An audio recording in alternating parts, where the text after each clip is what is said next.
Thank you very much. We are here to bring you the story behind the music you love and to introduce you to the men who make that music at Orchestra Hall in Ravinia Park. You'll also get to hear an informal and easy-to-understand discussion of music and its interesting personalities. And what's more, you, listening right now, have an opportunity to win 2 main-floor tickets for a concert by the Chicago Symphony Orchestra.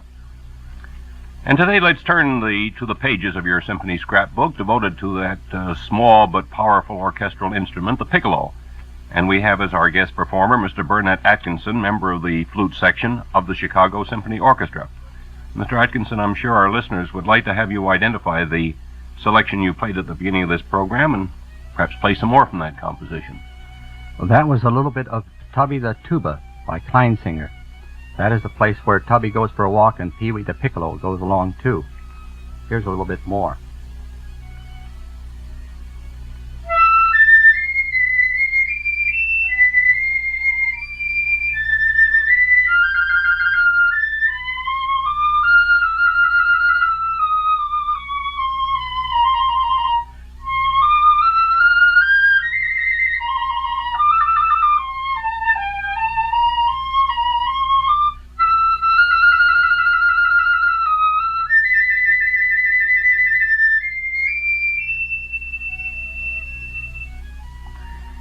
Recently I ran across a little rhyme that goes, flutes are made of silver and platinum. When you play soft, you're apt to flatten them.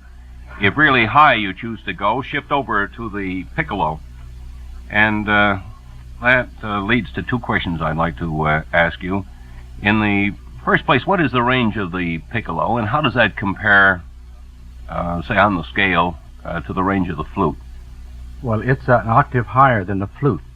It has almost the same number of notes. It doesn't have a low C or a low C sharp. It starts on a D, but it goes up to a high C, which is the highest note on the piano. That gives you an idea how high it goes. Well, now you say it has the same number of notes, and it's a much smaller instrument. I think a lot of players envy a piccolo player because he can carry his instrument in his coat pocket. Is the mechanism of the keys on the piccolo different from that well, they're of the just flute? Much closer together. You have to group your fingers much closer and a little bit more awkward because of that. But the main difficulty in piccolo is the higher you go, the closer the frequencies are, and that's why the notes are harder to produce. Well, some time ago I ran across a statement to the effect that some authority was, someone who claimed he was an authority, said that the piccolo was always a little off pitch, and it's being a little off pitch that makes it hold your attention. Is that a reflection on piccolos or piccolo players? That's the dangerous one for me to answer. That's something like an organ. The remark about an organ, if it's in tune, it doesn't sound good. But it is very difficult for intonation, there's no doubt, and if something's wrong, the piccolo player usually gets blamed for it. Well, that because it stands out so against all the other instruments it's so high, it predominates. Well, now, of course, piccolo player always doubled in flutes, or flute player doubles in piccolo. When you have to shift from the flute to the piccolo and then back to the flute, do you experience any difficulty in adjusting yourself to the different instrument? Yes, there's some. If I wouldn't want to play a solo on the flute if I'd been playing a lot of piccolo. But for ordinary orchestral work, you can get by all right. But there's a difference in the embouchure. Now, the second question that I was going to ask you, the basis of that rhyme, is about the materials that go into piccolo. Notice you're using a wooden instrument. Aren't they sometimes made of silver or platinum, the same as flutes? Well, I've never seen a platinum. I spoke to Powell, he's the one that made these, Powell of Boston, and asked him about platinum, and he said he would never work in platinum on a piccolo. It's too difficult. And silver, quite a few are silver. For instance, Haynes doesn't make anything but silver now. But my personal taste is not silver, it's wood.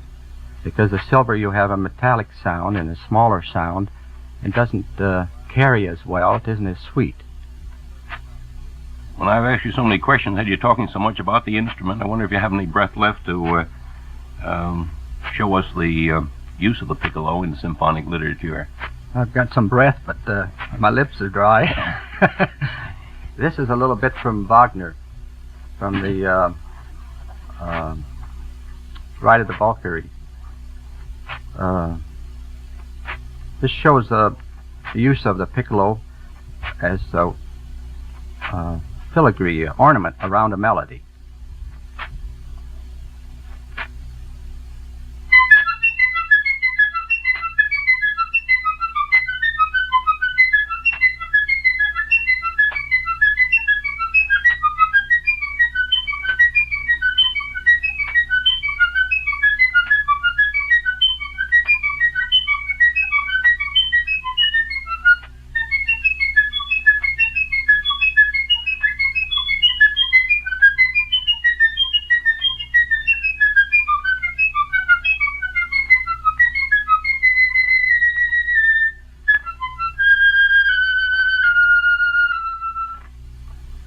Now, the piccolo is frequently used as a solo instrument, isn't it, in the symphonic literature? Yes, quite often.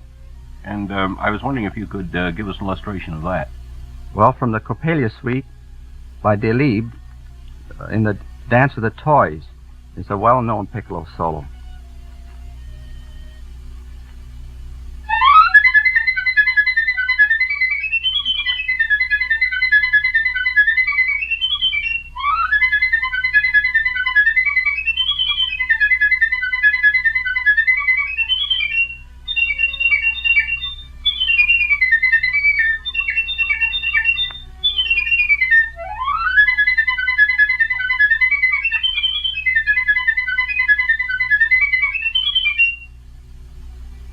Would it be in soling the instrument to ask you if there's any relation between the piccolo and the fife? The instruments, from a distance, look rather similar and somewhat similar in size.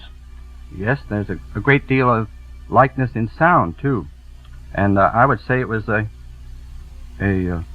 fife was a forerunner of the piccolo, and the piccolo is just a finer instrument. It has more capabilities, has better pitch, and you can do much more on a piccolo. It has a greater range.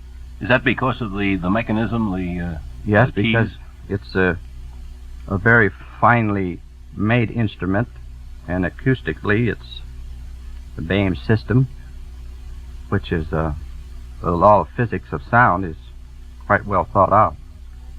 I want to go back to this relationship with the fife, but another question just pops up into mind.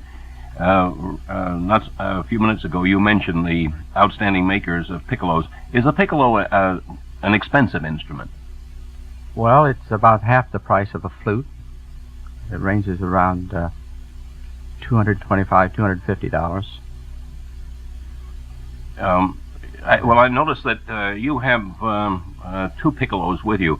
Are they the same make or a different make? Do you shift over? Do you try one and then another, or does one need a rest once in a while? Well, I brought them both today in case one gets a little too much saliva in it. And one is a little different pitch than the other. It's just slightly higher.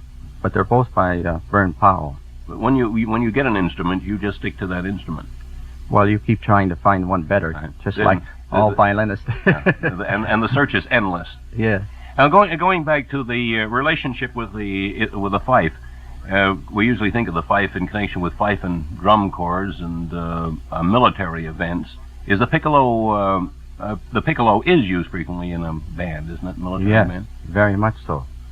It takes sort of the place of a flute in the band, because a flute is not heard at all in marches, and the piccolo is used. I have a selection here that would illustrate how it's used in more or less march tempo. This is from a well-known folk melody, Scottish, Keel Row.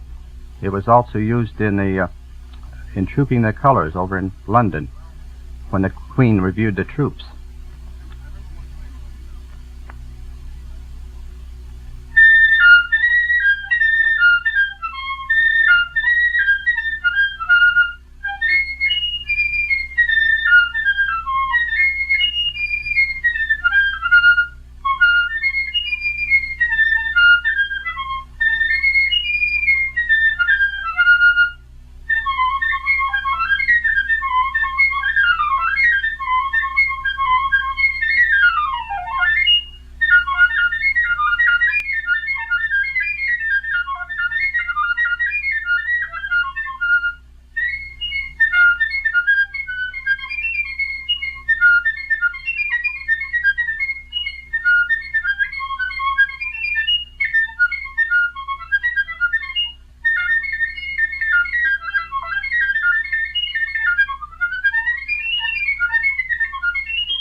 I should give you a couple of seconds to catch your breath. But another question I'm interested in asking is this. How come you became a piccolo player? Well, there was no good reason. I was brought up... That's the best one in the world. The first time I started to play something, it was a saxophone. And then my dad wanted me to play in an orchestra, and he brought home a flute one day. And I started to learn flute. And ever since then, I preferred the flute, so I gave up the saxophone. Well, I mentioned earlier in the program, I think it was a true statement that every piccolo player is a flute player. Every flute player is also a piccolo player, isn't he? Because yes. Don't you, all of you in the flute section, have to double on the piccolo occasionally? Well, it depends. The first flute hardly ever plays piccolo in an orchestra. It's usually the second and third. Except perhaps in John Philip Sousa's Stars and Stripes Forever, yeah. when everyone stands very up. thrilling to the audience when all the members of the flute section stand up and play the piccolos. Well, thanks ever so much, Mr. Atkinson, for this interesting demonstration of an interesting instrument. Now we're happy to send a pair of tickets for a concert by the Chicago Symphony Orchestra to Master Howard Allen Weiss, who says he's 14 years old and plays the violin. And he sends in this interesting anecdote. He said a lady in her train compartment was getting ready to go to sleep, but couldn't because of what she called the scratching of some amateur violinist in the next compartment. So she called the porter and complained to him and told him to tell the person next door to stop practicing. In an hour or so, the violinist stopped playing. And the next day, as the train came into Chicago and the people were getting off, she saw some reporters around one person, and then, much to her embarrassment, she saw who the amateur violinist from next door was. It happened to be Mr. Yasser Heifetz, and thanks to Mr. Weiss for his anecdote.